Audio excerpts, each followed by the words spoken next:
আসসালামু আলাইকুম। তোমরা সবাই কেমন আছো? আশা করি ভালো আছো। আমি ভালো আছি। আজকের ক্লাসে সবাইকে স্বাগত জানাচ্ছি। আজকে আমি নবম দশম শ্রেণী এবং কারিগরি শাখার দ্বিতীয় অধ্যায় পদার্থবিজ্ঞান বিষয়ে আলোচনা করব, পর্ব 1। আজকে যে বিষয়ে আলোচনা করব স্থিতি এবং গতি, বিভিন্ন প্রকার গতি, স্কেলার, ভেক্টর রাশি, দূরত্ব ও সরণ, দ্রুতি এবং বেগ, ত্বরণ ও মন্দন, গতির সমীকরণ, যেটা খুবই মোস্ট ইম্পর্টেন্ট, পরীক্ষা অনেক আসছে, সর্বশেষ আছে পরন্ত বস্তুর সূত্র। এগুলো নিয়ে আজকে আলোচনা করব। এই অধ্যায়টা তোমাদের জন্য খুবই গুরুত্বপূর্ণ। আমি আগের একটা লেকচার দিয়েছিলাম, সেটাও খুব বেসিক দিকটা খুবই গুরুত্বপূর্ণ। এইটাও খুব গুরুত্বপূর্ণ। এটা পারলে সামনে অধ্যায়গুলি তুমি অনায়াসে তুমি অনেক কিছু বুঝতে পারবা।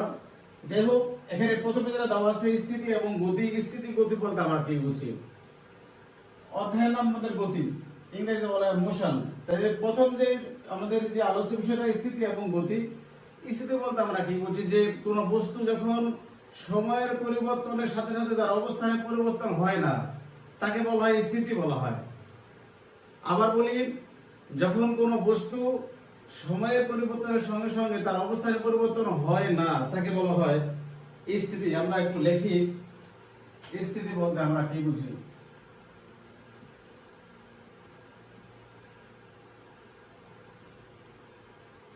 সময়ের পরিবর্তনের সাথে সাথে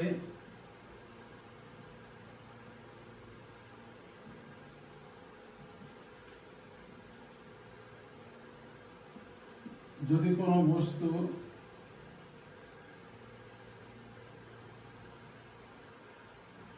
অবস্থানে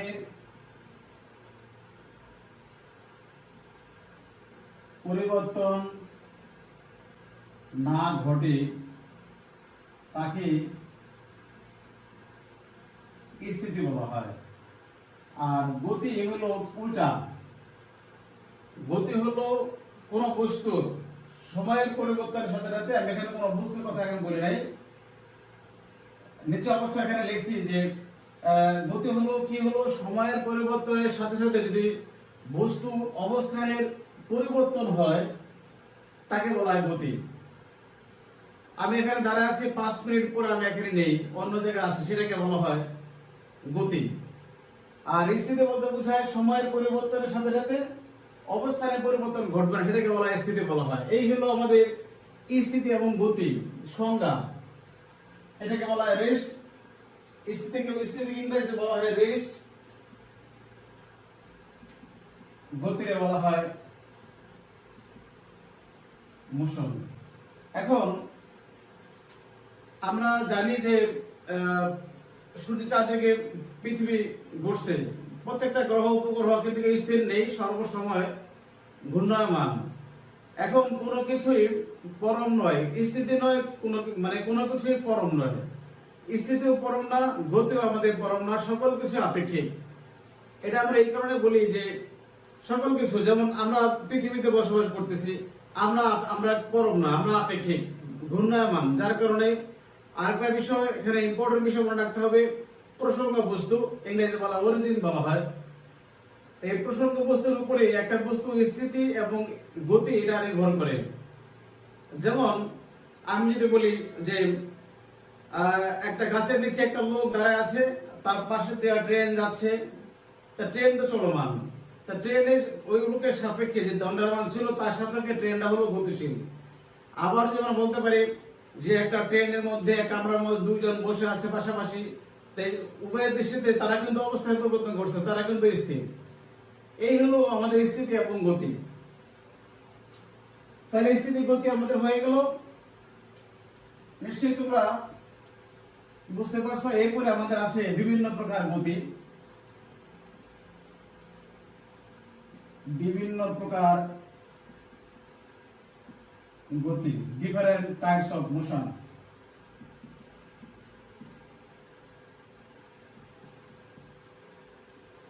ডিফারেন্ট টাইপস অফ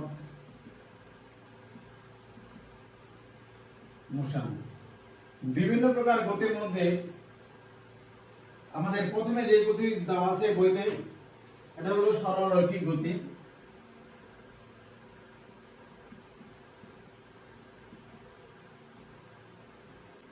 সরলরৈখিক গতি বলতে কি বোঝায়? যদি কোনো বস্তু সোজা কোনো দিকে মানে চলমান থাকবে সেটাকে বলা হয় সরলরৈখিক গতি। একটা রাস্তা দিয়ে সোজা ভাবে যখন গাড়ি চলমান থাকবে সেটাকে বলা হয় সরলরৈখিক গতি, ইংরেজিতে বলা হয় লিনিয়ার মোশন। এরপরে আছে আমরা বলতে পারি আছে ঘূর্ণন গতি।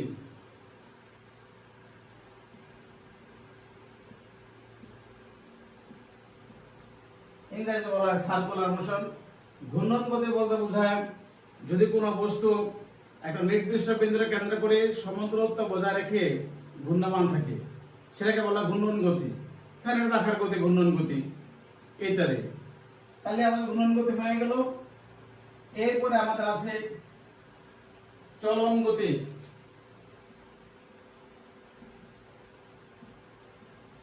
চলন গতি বলতে কি বুঝি? চলন গতি বলতে বোঝায় নির্দিষ্ট দিকে যদি কোনো বস্তু একই দিকে ধাবিত হয় সেই জিনিসটাকে বলা হবে চলন গতি। যেমন বিমানের গতি, সেটাকে বলা হয় চলন গতি। এরপর আছে 4 নাম্বার আছে পর্যায়বৃত্ত গতি, ইংরেজি বলা হয় পিরিয়ডিক মোশন। পর্যায়বৃত্ত গতি বলতে কি বোঝায়? পর্যায়বৃত্ত গতি বলতে আমরা বুঝি নির্দিষ্ট বিন্দু কেন্দ্র করে যখন সে মানে সবসময় ঘূর্ণমান থাকবে। ঘূর্ণন গতি এক ধরনের পর্যায়বৃত্ত গতি। ফ্যানের পাখার গতি একটা পর্যায়বৃত্ত গতি। আমরা ঘড়ির কাঁটা বলতে পারি, ঘড়ির কাঁটা যখন ঘড়ি নির্দিষ্ট বিন্দুকে কেন্দ্র করে ঘন্টার কাঁটা, মিনিটের কাঁটা, সেকেন্ডের কাঁটা একটা নির্দিষ্ট সময় পর পর সে ঘুরতে থাকে, এটাকে বলা হয় পর্যায়বৃত্ত গতি। সর্বশেষ যে গতি আছে 5 নাম্বার, 5 নাম্বারের গতি আছে আমাদের সরল স্পন্দন গতি।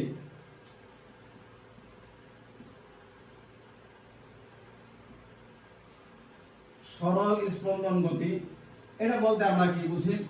সরল স্পন্দন গতি হলো সরল দোলকের গতি। যেমন আমরা যদি এর আঁকি, এটা যদি আমরা এখান থেকে এদিকে নিয়ে আসি আবার এদিকে নিয়ে আসি, তাহলে এটাকে বলা হয় একটা সরল স্পন্দন গতি। যে নির্দিষ্ট বিন্দুকে কেন্দ্র করে সে একটা সময় এদিকে আসবে, আবার সে বিপরীত দিকে এসে আবার আগের অবস্থায় ফিরে আসবে, এই ধরনের গতিরে বলা হয় সরল স্পন্দন গতি। যেমন দোলনার গতি, শিশু যে দোল খায় সেই দোলনা গতিটা হলো সরল স্পন্দন গতি বা সরল দোলকের গতি। এই হলো আমাদের বিভিন্ন প্রকার গতি। তাহলে গতি আমরা কি জানলাম? সরলরৈখিক গতি, ঘূর্ণন গতি, চলন গতি, পর্যায়বৃত্ত গতি, সরল স্পন্দন গতি। তোমরা এগুলির উদাহরণগুলি বড় রাখলেই এই সময়গুলি এমনিই তোমাদের মনে চলে আসবে। এগুলি খেয়াল রাখতে হবে। উদাহরণগুলি তুমি বিশেষ করে উদাহরণগুলি মনে রাখবা যে কোন গতির কোন উদাহরণ, তাইলে তুমি সহজেই মনে রাখতে পারবা। এরপরে আমাদের যেটা দেওয়া আছে এখানে স্কেলার ও ভেক্টর রাশি।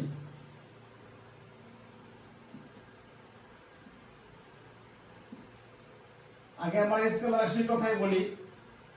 স্কেলার রাশি হলো যে সমস্ত রাশির মান থাকবে কোনো দিক থাকবে না তাকে বলা হয় স্কেলার রাশি। কি বললাম? যে সমস্ত রাশির মান থাকবে কোনো দিক থাকবে না। আমি এখানে দাঁড়ায় আছি, এখান থেকে আমার স্কুলের দূরত্ব 2 কিলোমিটার। এখন আমি কিন্তু কোন দিক বলি নাই, এইটা একটা স্কেলার রাশি, শুধু মান থাকবে। তাহলে আমি যদি সংক্ষেপে বলি যে সমস্ত রাশির মান থাকবে কিন্তু যাদের দিক নেই তাদেরকে আমরা কি বলবো? স্কেলার রাশি।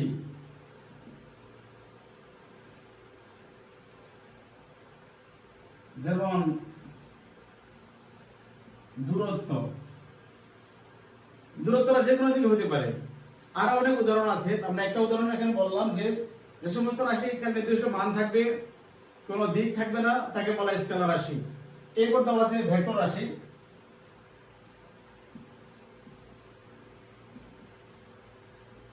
ভেক্টর রাশি যে সমস্ত রাশির মানও থাকবে এবং নির্দিষ্ট দিক থাকবে তাকে বলা হয় ভেক্টর রাশি। যেমন আমরা বলতে পারি বেগ। বেগ বললে আমরা একটু পরে আমরা বেগের সংজ্ঞাটা দেখব। আহ, একক সময়ে বস্তু যে দূরত্ব অতিক্রম করে, একক সময়ে যে বস্তু যে দূরত্ব অতিক্রম করে তাকে বেগ বলা হয়। এই নির্দিষ্ট দিক, এরা বেগটা হলো নির্দিষ্ট দিক হইতে হবে। নির্দিষ্ট দিকে বস্তু একক সময় যে দূরত্ব অতিক্রম করে তাকে বেগ বলা হয়। তাইলে এখন ভেক্টর রাশি আমরা ওই ধরুন বললাম যে আমি এখানে দাঁড়া আছি, এখান থেকে আমি 2 কিলোমিটার পূর্ব দিকে যাব, তাহলে আমি স্কুল খুঁজে পাবো। আর যদি বলে যে আমি এখান থেকে 2 কিলোমিটার দূরে, আমি কোন দিকে যাব? যার কোনো দিক নাই সে হলো স্কেলার, আর যার মানও থাকবে দিকও থাকবে সে হলো ভেক্টর রাশি। তাহলে কি বলতে পারি আমরা, যে সমস্ত রাশির মান থাকবে এবং দিক থাকবে, আমি সংক্ষেপে এখানে লিখি যে মান ও দিক থাকবে, তাকে বলা হবে ভেক্টর রাশি। যে সমস্ত রাশির মান থাকবে এবং তার নির্দিষ্ট দিক থাকবে তাকে বলা ভেক্টর রাশি। আমরা উদাহরণ দিলে বলতে পারি, যেমন বেগ ইংরেজিতে বলা হয় ভেলোসিটি। এইগুলো আমাদের স্কেলার ও ভেক্টর রাশি। আশা করি তোমরা স্কেলার রাশি এবং ভেক্টর রাশি ভালোভাবেই বুঝতে পারছো। এরপরে আমরা যাইব দূরত্ব ও সরণ। তাহলে আমরা এখানে দূরত্বের কথা যদি আমরা বলি, দূরত্ব ও সরণ, দূরত্বের ইংরেজিতে বলা হয় ডিসটেন্স।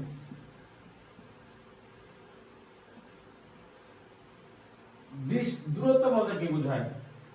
যে কোনো দিকে বস্তুর অতিক্রান্ত দৈর্ঘ্যকে বলা হয় দূরত্ব। আমি এখান থেকে হাফ কিলোমিটার গেলাম, এটা যে কোনো দিকে হইতে পারে। আমি পূর্ব দিকে যেতে পারি, পশ্চিম দিকে যেতে পারি, উত্তর দক্ষিণ যে কোনো দিকে যেতে পারি, এটাকে বলা হয় দূরত্ব। কি বললাম? যে কোনো দিকে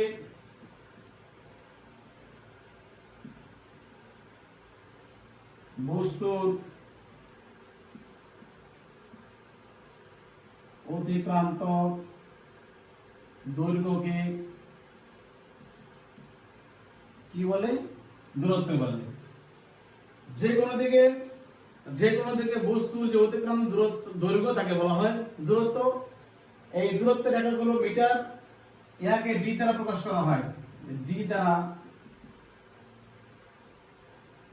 প্রকাশ করা হয়। ইহার একক মিটার, যাকে আমরা এম দ্বারা প্রকাশ করি। এবং ইহার মাত্রা যদি লিখতে চাই, মাত্রা হলো এল, মানে লেন্থ। মাত্রাকে এল দ্বারা প্রকাশ করা হয়। এই হলো আমাদের দূরত্ব। এরপরে আমরা যাব দূরত্ব পরে কি আছে? সরণ। সরণের সংজ্ঞাটা কি আমরা এখন দেখব। এটা মুছে দিলাম।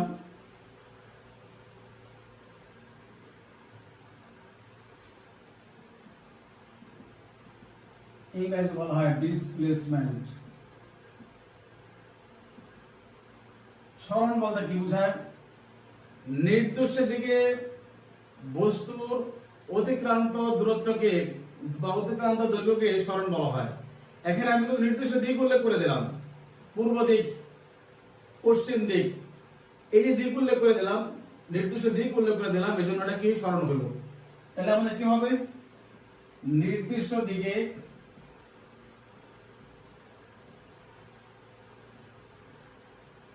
বস্তুর অতিক্রান্ত দৈর্ঘ্যকে কি বলা হয়? সরণ বলা হয়। সরণের একক মিটার, সরণকে এস দ্বারা প্রকাশ করা হয়, সরণের মাত্রা এল। এই আমাদের সরণ হয়ে গেল। আমরা এরপরে চলে যাই পরবর্তী আমাদের টপিকস, দ্রুতি এবং বেগ। দ্রুতি এবং বেগ, দ্রুতিকে ইংরেজিতে বলা হয় স্পিড।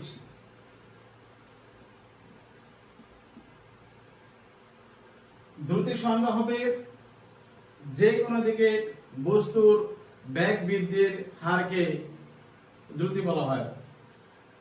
যে কোনো দিকে, এখানে আমরা দ্রুতির সময় লিখতে পারি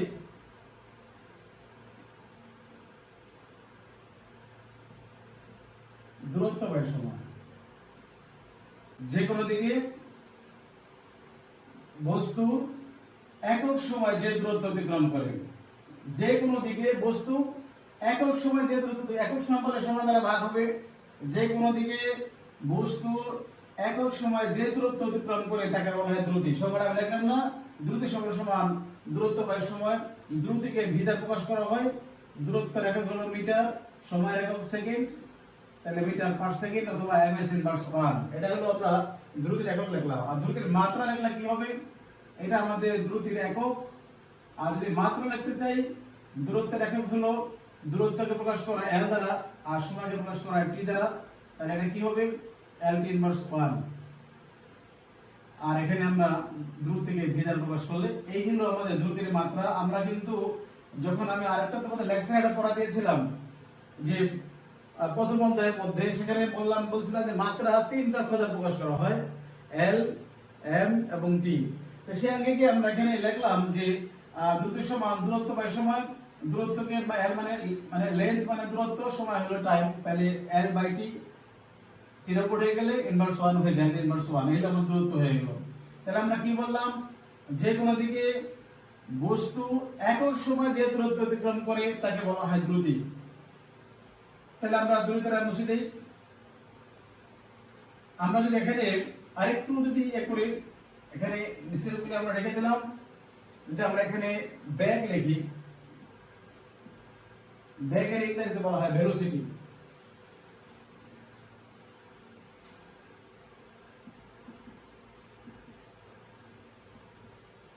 বেগের সংজ্ঞা হবে নির্দিষ্ট দিকে বস্তু একক সময় যে দূরত্ব অতিক্রম করে তাকে বেগ বলা হয়। কি বললাম কথাটা, নির্দিষ্ট দিকের কথা বললাম। নির্দিষ্ট দিকে বস্তু একক সময় যে দূরত্ব অতিক্রম করে তাকে বেগ বলা হয়। তাহলে আমরা বেগ সমান বলতে পারি,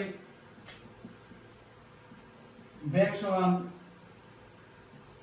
সরণ বাই সময়। তাহলে আমরা এখন যখন লিখি, যখন বেগকে ভি দ্বারা প্রকাশ করা হয়, তাহলে বেগ সমান ভি সমান সরণ হলো সরণ একক মিটার, সময়ের একক সেকেন্ড। তাহলে এখানে কি হবে ms ইনভার্স 1, সেকেন্ডের উপর 1 আছে, 1 উঠে গেলে ইনভার্স 1 হয়ে যাবে। তাহলে আমরা কি মাত্রা লিখতে পারি, সরণের মাত্রা, সরণকে l দ্বারা প্রকাশ করা হয়, সময়কে t দ্বারা প্রকাশ করে। তাহলে আমরা কি বলতে পারি lt ইনভার্স 1। নিশ্চয়ই আমরা বুঝতে পারছি। এই হলো আমাদের দ্রুতি এবং বেগ। এখানে একটা কথা আছে যে আমরা বলি নাই যে দ্রুতির মধ্যে একটা আছে তোমার তাৎক্ষণিক দ্রুতি। এটা বলতে আমরা কি বুঝি, আমরা যদি এখানে নোট করে দিই, লিখি এখানে তাৎক্ষণিক দ্রুতিটা যদি একটু সংক্ষেপে বলি, তাৎক্ষণিক দ্রুতি v সমান delta d by delta t। তা আমরা দ্রুতিতে পড়ছিলাম যে যে কোনো দিকে বস্তু একক সময় যে দূরত্ব অতিক্রম করে তাকে বলা হয় দ্রুতি। তাৎক্ষণিক বলতে বোঝায় যে একজন লোক এখানে আছে, সে 5 মিনিট পরে সে হাফ কিলোমিটার গেল, মোটরসাইকেলে গেল, তাহলে 5 মিনিট আগে 4 মিনিটে সে কতটুকু গেল, তো 4 মিনিটে কতটুকু গেল আর কতটুকু দূরত্ব অতিক্রম করলো, এইটা যে বের করার যে সিস্টেমটা v সমান delta d by delta t, এটা কিন্তু পুরো সময় না, আমাদের 5 মিনিট হলো পুরো সময়। আমরা এখানে 4 মিনিট ধরলাম, 4 মিনিটে সে হাফ কিলোমিটার সে কম গেল। এই যে এখানে দূরত্বের সময় দ্বারা ভাগ করলে যা পাইবো ওইটাকে বলা হয় তাৎক্ষণিক দ্রুতি। এই হলো আমাদের দ্রুতি এবং বেগ। নিশ্চয়ই তোমরা এটা বুঝতে পারছো। এরপরে আমরা পরবর্তী আমাদের টপিক ত্বরণ ও মন্দন। ত্বরণ ও মন্দন বলতে আমরা কি বুঝি,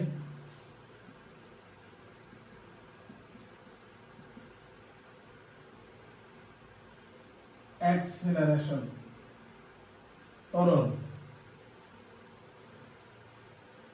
ত্বরণ বলতে আমরা কি বুঝি, ত্বরণের কয়েকটা সঙ্গে এখানে দেওয়া আছে। আমরা যারা জানি যে কয়েকটার মধ্যে একটা জানি যে বেগ বৃদ্ধির হারকেই ত্বরণ বলা হয়, অথবা সময়ের সাথে অসমবেগের পরিবর্তনের হারকে ত্বরণ বলা হয়। সময়ের সাথে অসমবেগ বলতে আমরা কি বুঝি, শেষ বেগ মাইনাস আদি বেগ, অসমবেগের পরিবর্তনের হার মানে সময় দ্বারা ভাগ, তাহলে v minus u by t। আর ত্বরণকে এই দ্বারা প্রকাশ করা হয়। তো আমরা এখানে যদি লিখি, এমন লিখতে পারি যে বেগ বৃদ্ধির হারকে ত্বরণ বলা হয়। আবার সময়ের সহিত অসমবেগে পরিবর্তনকে ত্বরণ বলা হয়। যেটা লিখি,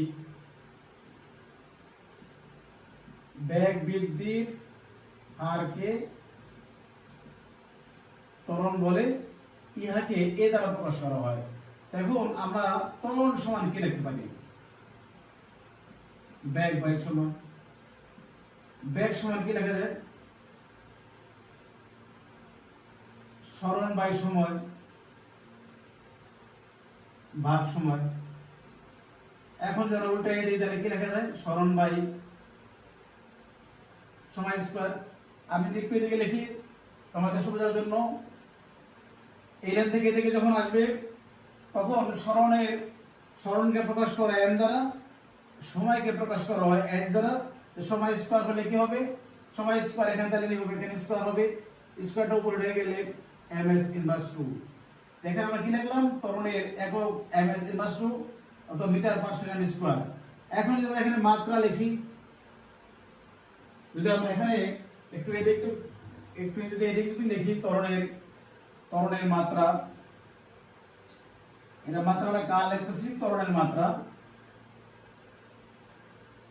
সরণকে প্রকাশ করা হয় l দ্বারা, সময়কে t দ্বারা। কারণ আমরা জানি মাত্রাকে বড় দ্বারা প্রকাশ করা হয় l, m এবং t।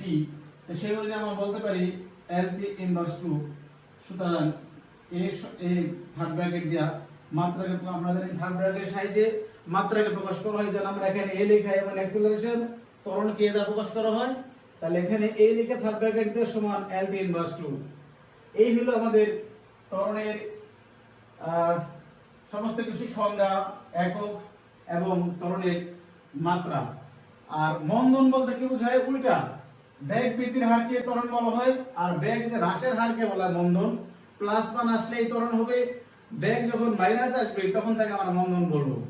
বেগ হ্রাসের হারকে মন্দন বলা হয়। ত্বরণের একক মন্দনের একক একই, ত্বরণের মাত্রা মন্দনের মাত্রা একই, শুধু মান ভিন্ন থাকবে। প্লাস মান থাকলে ত্বরণ হবে, মাইনাস মান থাকলে মন্দন হবে। এই হলো আমাদের ত্বরণ ও মন্দন। এরপরে আমাদের যে গুরুত্বপূর্ণ যে বিষয়টা এই অধ্যায়ের মধ্যে মোস্ট ইম্পর্টেন্ট, গতির সমীকরণ। এই গতির সমীকরণের সাহায্যে আমরা ম্যাথমেটিক্যাল বিভিন্ন ধরনের টার্ম আমরা করব। এইগুলি মনে রাখতে হবে কোনটার নাম কি। এক নম্বরে দেওয়া আছে v সমান u প্লাস at। আমরা যখন এটা প্রতিপাদন করব v সমান u প্লাস at, এটা যখন আমরা প্রতিপাদন করব তখন আমাদের v হলো শেষ বেগ, u আদি বেগ, a ত্বরণ, t হলো সময়। এটা আমরা খেয়ালে সম্পন্ন করব। এইটা একটু আমাদের ভালো করে খেয়াল রাখতে হবে। উত্তর,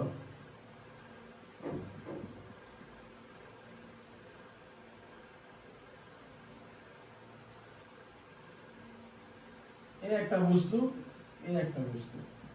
এই বস্তুর আদিবেগ u, এই বস্তুর শেষ বেগ v। একটা বস্তু u আদিবেগ নিয়ে এই সুষম ত্বরণে t সময় পরে v শেষ বেগ প্রাপ্ত হয়।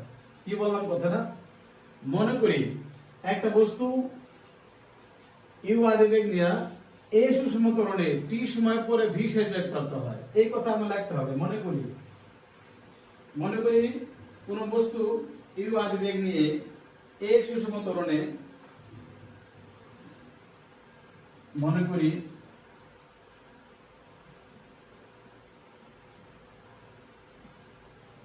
কোন বস্তু u আদিবেগ নিয়ে এক সমতরণে বা সুষম ত্বরণে t সময় পরে v শেষ বেগ প্রাপ্ত হয়। v শেষ বেগ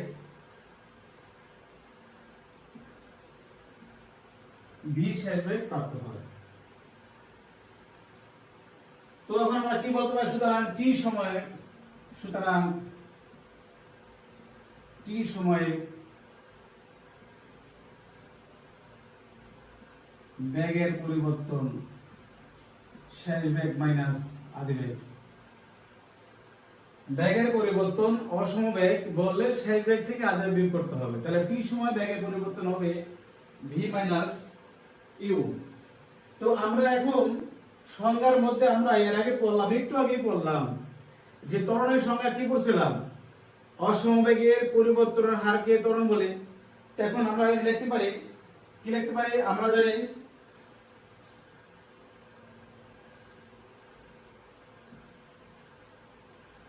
জানি অসমবেগের পরিবর্তনের হারকে ত্বরণ বলে। তো ত্বরণকে আমরা কি দ্বারা প্রকাশ করছিলাম, এই দ্বারা। আমরা একটু উপরে যদি লিখতাম তাহলে ভালো হতো। যাই হোক, একটু আরেকটু লিখি। সুতরাং a সমান v minus q by t।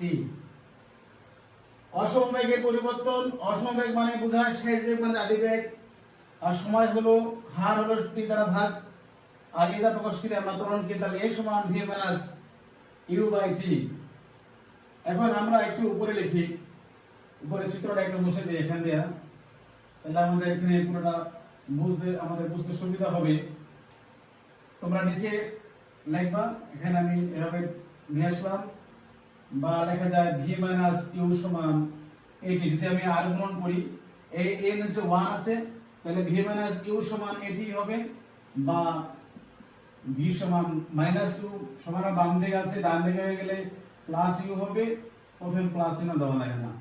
আমরা কিন্তু আমাদের কাঙ্ক্ষিত যে সমীকরণ পেয়ে গেলাম, v সমান u প্লাস 80। অনেক সহজ একটা প্রতিপাদন।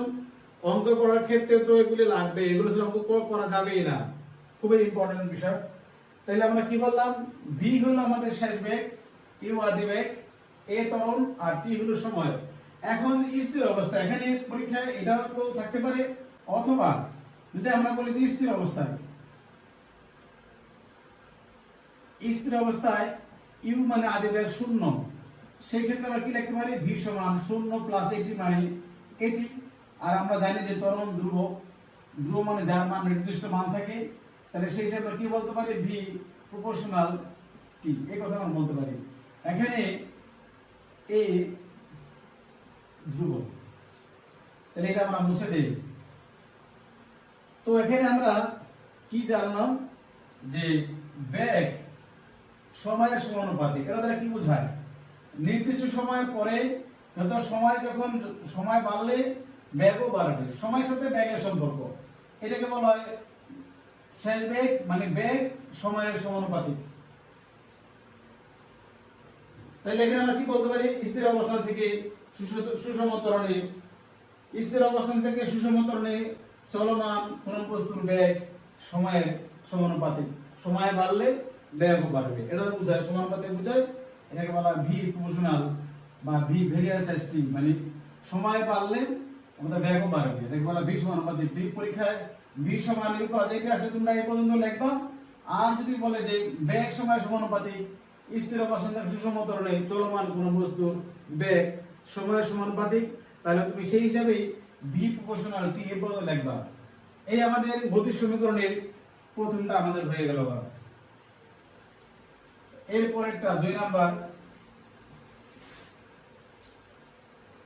2 নাম্বার যে গতি সমীকরণ, সেটা আছে আমাদের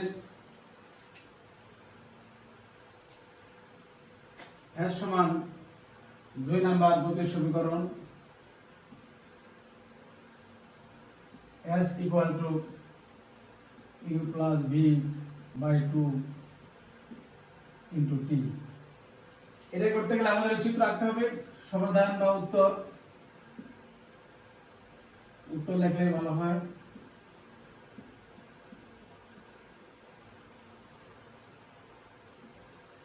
একটা বস্তু,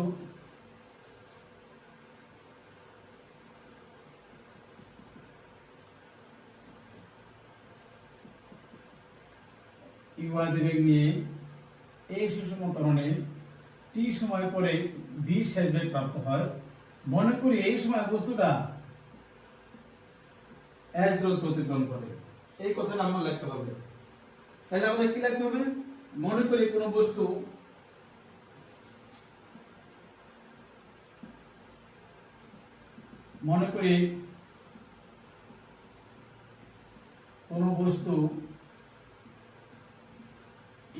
আদিবেগে এ সুষম ত্বরণে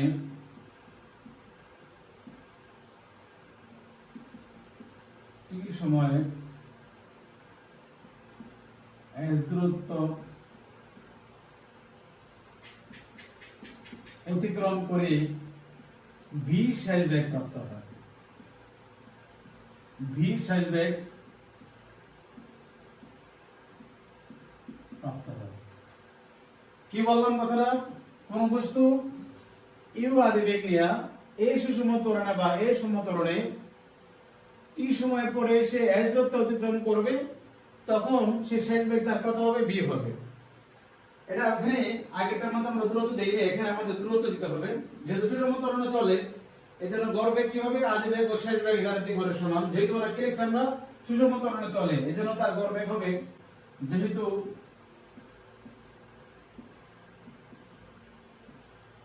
বস্তুটি সুষম ত্বরণে চলে, তাই গড় বেগ হবে আদিবেগ ও শেষ বেগের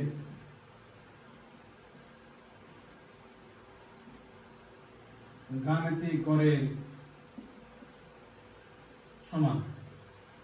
তো আমরা এখন একটু মুছে দেই, যেহেতু আমাদের নিচে আর জায়গা নেই, তাহলে আমরা কি বলতে পারি? যদি এখান দিয়ে লিখি,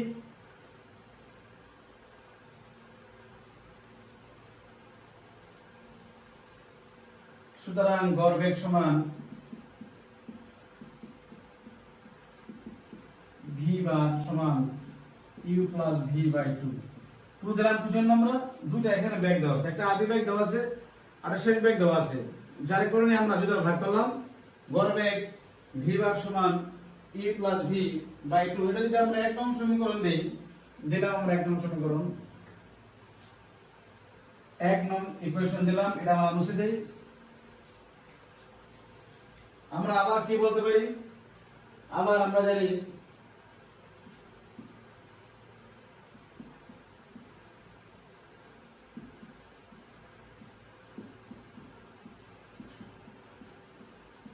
গড় বেগ ভি সমান, আমরা বেগ সমান কি জানি? সরণ বাই সময়, সরণ কে এস আর টি। আমরা বলতে পারি বেগ সমান সমান সরণ বাই সময়। তো এখন আমরা এখান থেকে লিখতে পারি বা এস সমান ভি বার টি। এটাকে আমরা 2 নং সমীকরণ দিলাম, যে আর নং করলে এটা 2 নং দেওয়া যায়। এবং আমরা 1 ও 2 নং থেকে আমরা এখন কি পাই? 1 ও 2 নং থেকে পাই আমরা একটু এখানে চিত্রটা মুছে দেই। 1 ও 2 নং থেকে পাই, এটা আমাদের প্রতিপাদন। 1 ও 2 নং থেকে পাই কি পাই আমরা? যদি আমরা এখানে লিখি s সমান সমান v বার t, যদি আমরা এখানে v বারের মান 2 নং এ বসাই, তাহলে v বার সমান কি লেখা যায়? u plus v by 2 into t। এই আমরা কাঙ্ক্ষিত মান আমরা পেয়ে গেলাম। তো তোমরা নিশ্চয়ই এটা বুঝতে পারলা যে আমরা এখানে কি করলাম? আমরা এখানে শুধু মানটা বসাই দিলাম, মান বসানোর পরে আমাদের এটা হয়ে গেল। তা আমাদের মান হলো এখানে s সমান u plus v by 2 into t। যেটা আমাদের আমরা বের করব 2 নাম্বারটা, এটা কিন্তু আমরা এখানে পেয়ে গেলাম। কারণ এখানে 1 নং সমীকরণ v বার সমান u প্লাস v বাই 2, 1 নং সমীকরণ, 2 নং সমীকরণ s সমান v বার t। তো এখন আমরা এখানে 2 নং এ আমরা v বার t এর মান বসাই দিলাম। v বারের মান হলো u প্লাস v বাই 2, 2 আর পাঁচ সাথে এটি গুণ আছে, গুণ হয়ে গেল, তাহলে আমাদের এটা প্রতিপাদন হয়ে গেল। এই হলো আমাদের 2 নম্বরের গতি সমীকরণ প্রতিপাদন হয়ে গেল। আমরা এরপরে পরের সমীকরণটা প্রতিপাদন দেখব। 3 নম্বরে যে প্রতিপাদন দেওয়া আছে,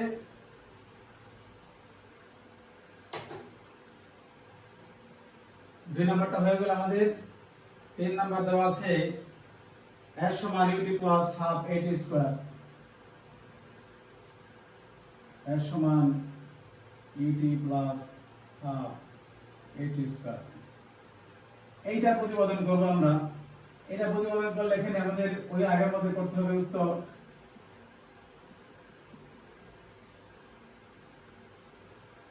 একটা বস্তু, একটা বস্তু, এই বস্তুটার আদিবেগ u এই সুষম ত্বরণে t সময় পরে s দূরত্ব অতিক্রম করবে এবং এই s দূরত্ব অতিক্রম করে সে v শেষ বেগ প্রাপ্ত হয়ে গেল। তো এই কথাটা আমাদের এখানে লিখতে হবে। মনে করি কোন বস্তু u আদিবেগে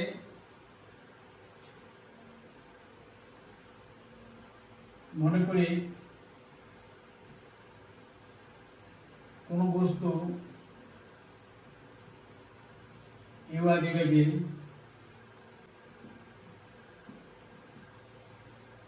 a সুষম ত্বরণে t সময় s দূরত্ব অতিক্রম করে v শেষ বেগ প্রাপ্ত হয়। v শেষ বেগ আগের মতই আমরা গতানুগতিক আমরা 2 নম্বরে যে কথা বলছিলাম আমরা 3 নম্বরে সেই কথাটাই বললাম আর কি। এখন আমরা কি জানি, আমরা জানি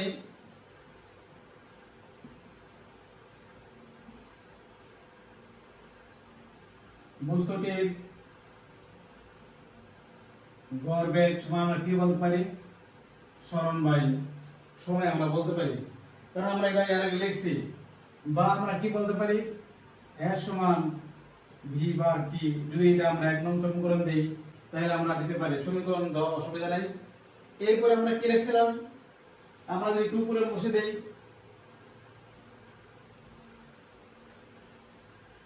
আমরা 1 নং সমীকরণ লিখে বাকিটা আমরা মুছে দিলাম।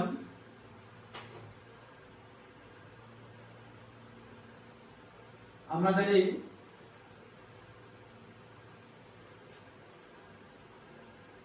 আবার বস্তুটি সুষম ত্বরণে চলে বলে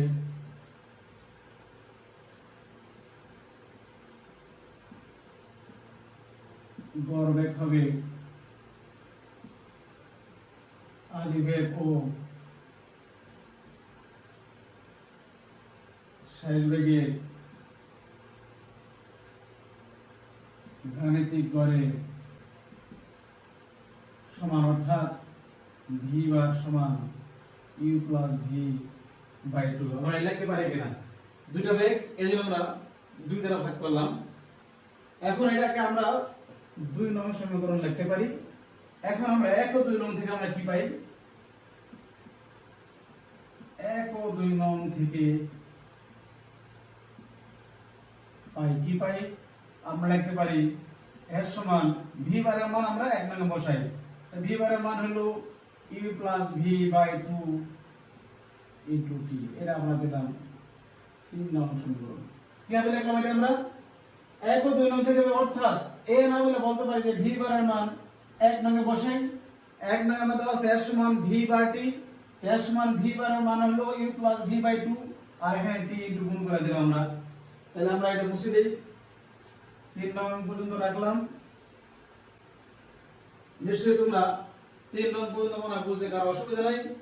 আমরা এরপরে ত্বরণের সঙ্গে আমরা কি বলছিলাম, আবার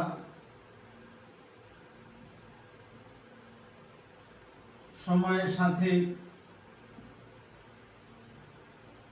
অসমবেগে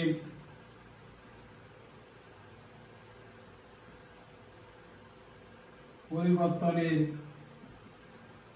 হারকে ত্বরণ বলে, অর্থাৎ e সমান v minus u by t। এটা আমরা জানি। তো এখান থেকে আমরা কি লিখতে পারি, বা v মাইনাস u সমান এটি লিখতে পারি। v মাইনাস u সমান এটি আমরা একটু উপর থেকে মুছে দেই।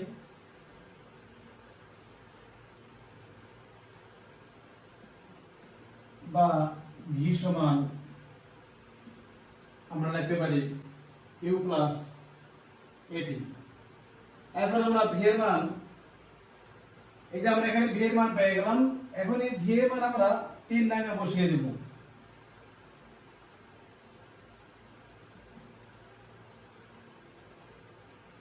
এখন ভি এর মান 3 নং এ বসিয়ে পাই। তো 3 নং আমাদের কি দেওয়া আছে? 3 নং দেওয়া আছে s equal to u plus v by 2। তাহলে এখানে u তো আমরা লিখবই প্লাস v, তাহলে v মানে কত? u প্লাস 80, v মানে হলো u প্লাস 80, আর নিচে আছে 2, দিলাম 2 ইনটু t। এটা একটু আমাদের খেয়াল করতে হবে, এই লাইনটা আমরা একটু মুছে দেই, তাহলে আমাদের বুঝতে সুবিধা হবে। এইটাও মুছে দিলাম। আমরা এখানে কি বললাম যে v এর মান 3 নং এ বসিয়ে পাই, v সমান হলো u প্লাস 80। এখন 3 নং আমাদের কি দেওয়া আছে? 3 নং দেওয়া আছে s equal u plus v by 2 into t।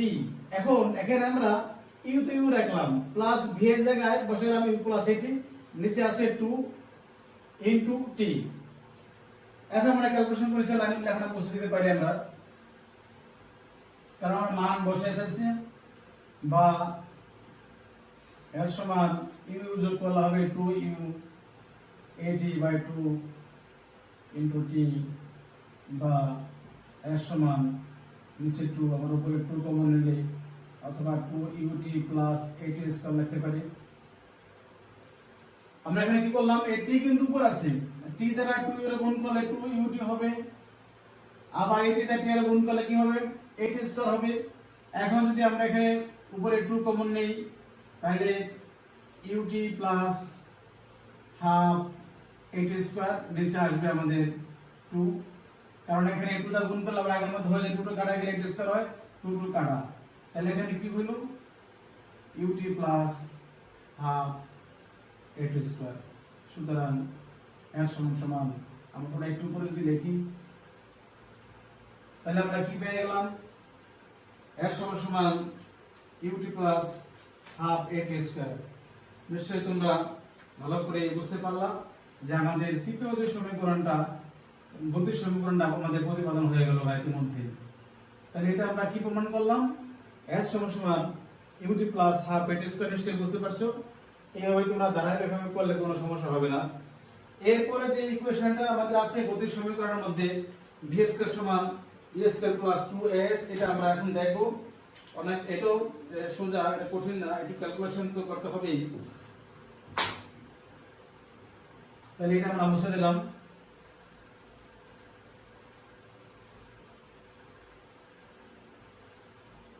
Sign number 4 নাম্বারের ক্ষেত্রে যেটা হলো সেটার সমীকরণ হলো আমাদের কি দেওয়া আছে?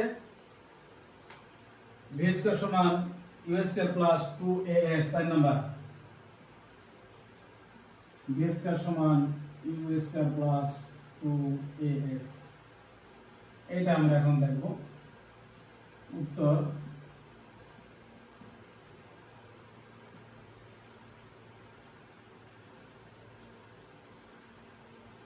দুইটা বস্তু দেওয়া আছে এখানে। একটা বস্তু u আদি বেগে a সুষম ত্বরণে t সময় s দূরত্ব অতিক্রম করবে এবং অতিক্রম করার পরে সে v শেষ বেগ প্রাপ্ত হবে। এই কথাটা আমাদের বলতে হয়। মনে করি কোনো বস্তু u আদি বেগে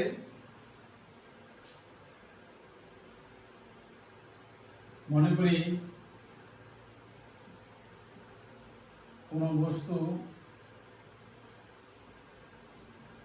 u আদি বেগে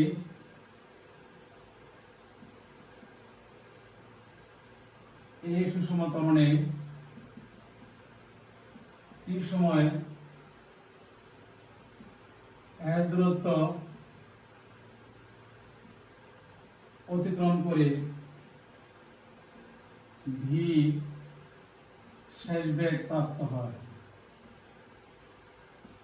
v শেষ বেগ প্রাপ্ত হয় আমরা আগের মধ্যে সূত্র রাখলাম এবং আগের মধ্যে বর্ণনা দিলাম। সুতরাং বস্তুর গড় বেগ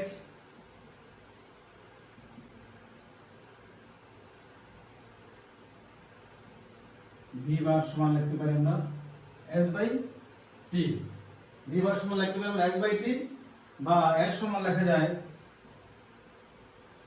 ভি বার টি। এটাকে আমরা 1 নং ইকুয়েশন দিলাম। এই পর্যন্ত মনে হয় বুঝতে আশা করি কারো সমস্যা নাই। আমরা এরপরে উপরে লিখে দেই, নিচে 1 নং ইকুয়েশন আমাদের থাক। এটা চিত্রটা মুছে দিলাম।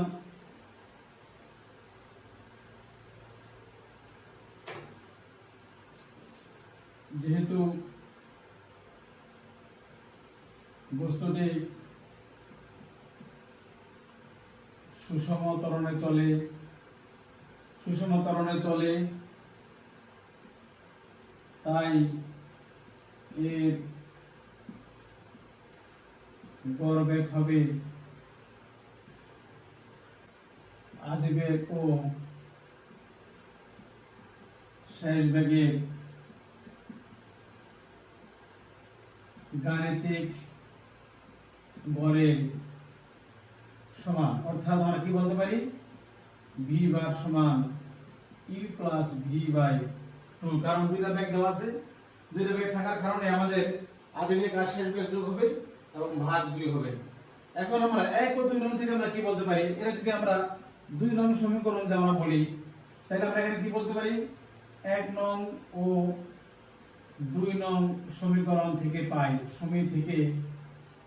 সমীকরণ থেকে আমরা কি পাই, আমরা এখানে বলতে পারি, যদি এখানে এই লাইনটা মুছে দেই, তো আমরা এখানে বলতে পারি, সুতরাং s সমান এখানে v বারের মান হলো u plus v by 2 into t। এটাকে আমরা দিতে পারি 3 নং সমীকরণ। আমরা এখানে 1 নং সমীকরণে v বারের মানটা বসাই দিলাম। v বারের মান এখানে দেওয়া আছে কত, u plus v by 2 into t। তাহলে আমাদের 3 নং পর্যন্ত আশা করি বুঝতে কারো সমস্যা নাই। এরপরে আমরা ত্বরণের সংজ্ঞা লিখবো, এটা নিজেতে মুছে দেই। আবার আমরা জানি ত্বরণের সংজ্ঞা আমরা কি বলছিলাম, আবার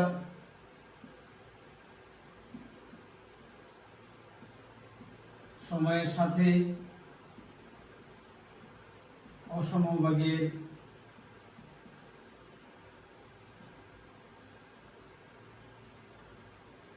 পরিবর্তনের হারকে ত্বরণ বলে, অর্থাৎ E সমান v minus u by t। এটা আমরা জানি। তো এখন আমরা এখান থেকে কি বলতে পারি, দুই উপরে একটু লেখা দরকার, দুইটা এখানে দেখা যাবে না। আমরা ওই লাইন থেকে আমরা লিখতে পারি, আমরা এই পুরো এখানে চলে আসবো, বা এটি সমান v মাইনাস u। আর গুণন করলে আমরা কি বলতে পারি, এটি সমান লেখা যায় v মাইনাস u, বা t সমান লেখা যায় v minus u by a।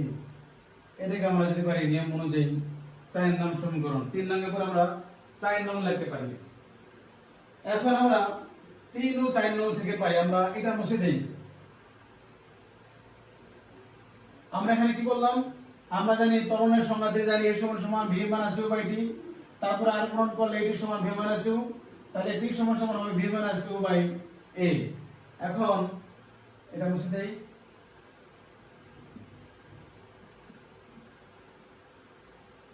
3 ও 4 নং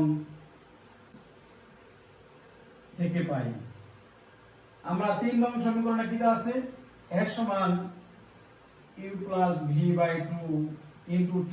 t মানে কত, v minus u by a। একই কথা 3 নং 4 নং থেকে না বলতে পারি যে t এর মান 3 নং বসিয়ে পাই। t এর মান কি বলতে পারি, t এর মান 3 নং বসিয়ে পাই, কারণ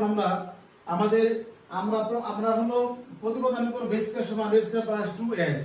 এই জন্য আমরা যখন এর প্রয়োজন সেটা ব্যবহার করতে হবে, এই জন্য আমরা বলছি 3 নং 4 নং থেকে পাই, না বলে বলতে পারতাম যে t এর মান 3 নং বসিয়ে পাই। তাহলে এখন আমরা 3 নং এখন মুছে দিতে পারি। এরপর আমরা কি বলতে পারি, বা s সমান এখানে v plus u plus v মানে v প্লাস u। তাহলে v প্লাস u আর v মাইনাস u এখানে ইনটু আছে, তাহলে আমরা কি বল সূত্র অনুযায়ী a plus b into a মানে কি লেখা যায়, স্কয়ার মানে b স্কয়ার। এটা আমরা বলতে পারি ভি স্কয়ার মাইনাস এ স্কয়ার, আর 2 দ্বারা গুণ করলে হয় 2a। এখন আমরা আর গুণ করি, ভি স্কয়ার সমান V square minus U square সমান 2as। V square minus you সমান কি হয়, 2a দ্বারা s গুণ 2as হবে, বা সর্বশেষ যে লাইন বা কি লেখা যায়, ভি স্কয়ার সমান ইউ স্কয়ার প্লাস 2as। তাহলে এটা কিন্তু আমাদের গতির সমীকরণে যে সর্বশেষ যে সমীকরণটা ছিল, এইটা আমরা গতির সমীকরণ লিখলাম। নিশ্চয়ই তোমরা যে বিভিন্ন ধাপ যদি মনে রাখো, আশা করি আমি কারো কোনো সমস্যা হওয়ার কথা না। তাহলে এটা আমরা কি লিখলাম, ভি স্কয়ার সমান U square plus 2s, V মানে শেষ বেগ স্কয়ার সমান আধা বেগ স্কয়ার প্লাস 2 ইনটু a মানে ত্বরণ ইনটু s মানে সরণ। এই হলো আমাদের গতির সমীকরণ প্রতিপাদন। নিশ্চয়ই আশা করি তোমরা গতির সমীকরণগুলি ভালো করে তোমরা বুঝতে পারছো। সর্বশেষে আমাদের আজকে যে টপিকস যে আলোচ্য বিষয় পরন্ত বস্তুর সূত্র, তাহলে এটা আমরা মুছে দিলাম। পরন্ত বলতে আমরা কি বুঝি? পরন্ত মানে উপর থেকে পড়বে বিনা বাধায় অভিকর্ষ ত্বরণের প্রভাবে। এখানে কিছু তথ্য আছে, এই তথ্যগুলো আমাদের জানতে হবে। এখানে অভিকর্ষ ত্বরণের কথা এখানে বলা হলো। অভিকর্ষ ত্বরণ বলতে আমরা কি বুঝি? অভিকর্ষ ত্বরণ বলতে আমরা কি বুঝি, এটা আমরা আগের অধ্যায়ের মধ্যে এটা আমরা আলোচনা করেছিলাম যে অভিকর্ষ বলের প্রভাবে বেগ বৃদ্ধির হার। যে পরন্ত বস্তু যখন আমরা পড়ব তখন এগুলো আমাদের কাজে লাগবে।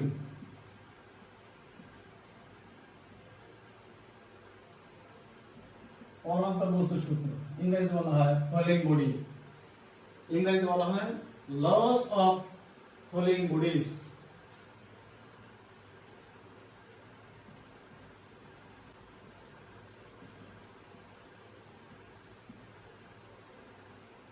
লস অফ ফলিং বডিজ এটা বুঝতে গেলে আমাদের জিটাকে জানতে হবে।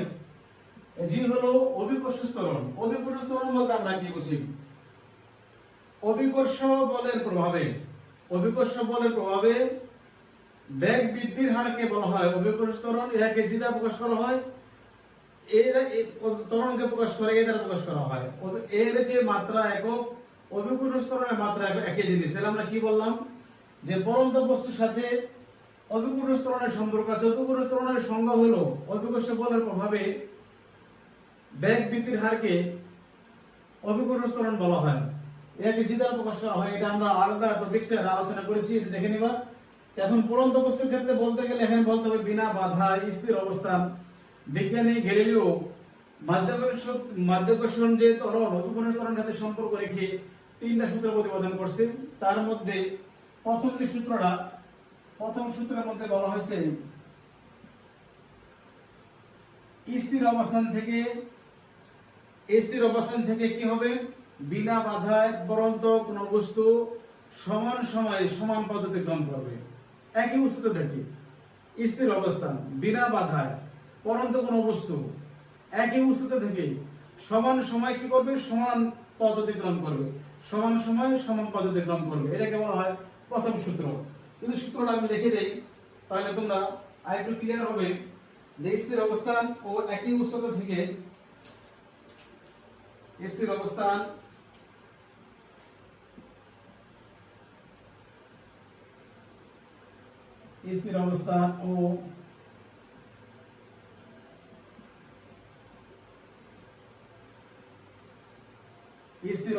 ও একই উচ্চতা থেকে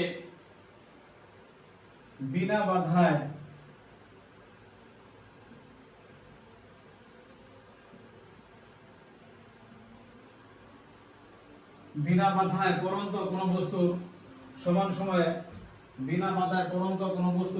সমান সময়ে সে সমান পথ অতিক্রম করবে। এটা হলো প্রথম সূত্র। বিনা বাধায় পরন্ত বস্তু সমান সময়ে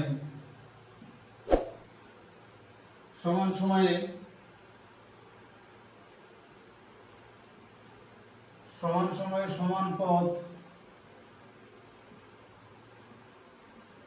অতিক্রম করে।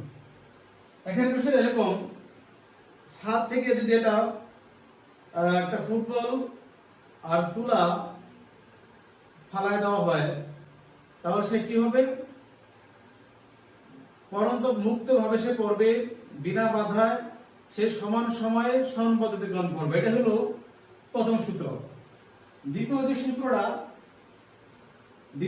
হলো, আমরা মুছে দিলাম। দ্বিতীয় সূত্র হলো পরন্ত বস্তু বিনা বাধায় পড়বে, এটা হলো নির্দিষ্ট সময় বেগ হবে সময়ের সমানুপাতিক। পরন্ত বস্তুর ক্ষেত্রে বিনা বাধায় মুক্তভাবে পরন্ত কোন বস্তু নির্দিষ্ট সময়ের বেগ কি হবে, সময়ের সমানুপাতিক হবে। এটা হলো আমাদের দ্বিতীয় সূত্র পরন্ত বস্তুর ক্ষেত্রে। দ্বিতীয় সূত্রটা কি হবে? স্থির অবস্থান থেকে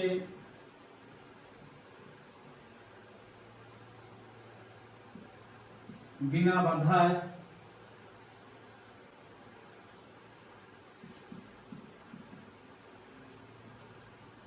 পরন্ত বস্তু নির্দিষ্ট সময়ের বেগ, ওই সময়ের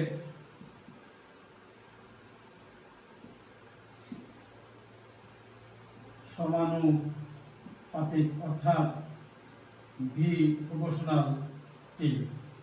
মানে সময় যত বাড়বে বেগ তত বাড়বে। এই হলো আমাদের দ্বিতীয় সূত্র। এরপরে তৃতীয় সূত্র যেটা আছে, তৃতীয় সূত্রের মাধ্যমে আমরা এই অধ্যায় আমরা শেষ করব। তৃতীয় সূত্রের কথা বলা আছে একই অবস্থা। এখানে হবে দূরত্ব স্থির অবস্থান থেকে বিনা বাধায় পরন্ত কোন বস্তুর দূরত্ব সময়ের বর্গের সমানুপাতিক। এটা আমরা লিখব। আগের মতই অনেকটাই লেখা মিল আছে, কিন্তু সেটা ভিন্ন। স্থির অবস্থান থেকে বিনা বাধায়, স্থির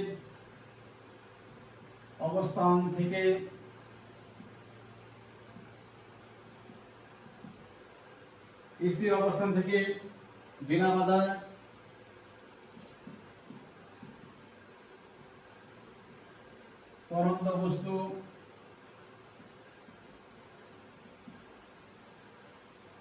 পরন্ত বস্তু নির্দিষ্ট সময়ে যে দূরত্ব অতিক্রম করে তা ওই সময়ের বর্গের সমানুপাতিক, অর্থাৎ s প্রপোর্শনাল t স্কয়ার।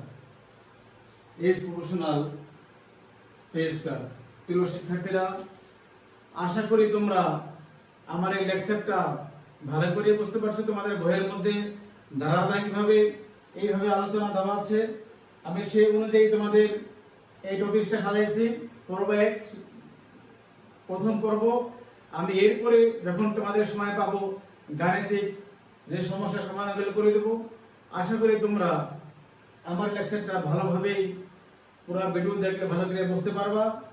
আজকে এই পর্যন্ত থাক। পরবর্তীতে আবার তোমাদের সাথে অন্য কোনো ক্লাসে অন্য কোনো পড়া নিয়ে দেখা হবে। আল্লাহ হাফেজ।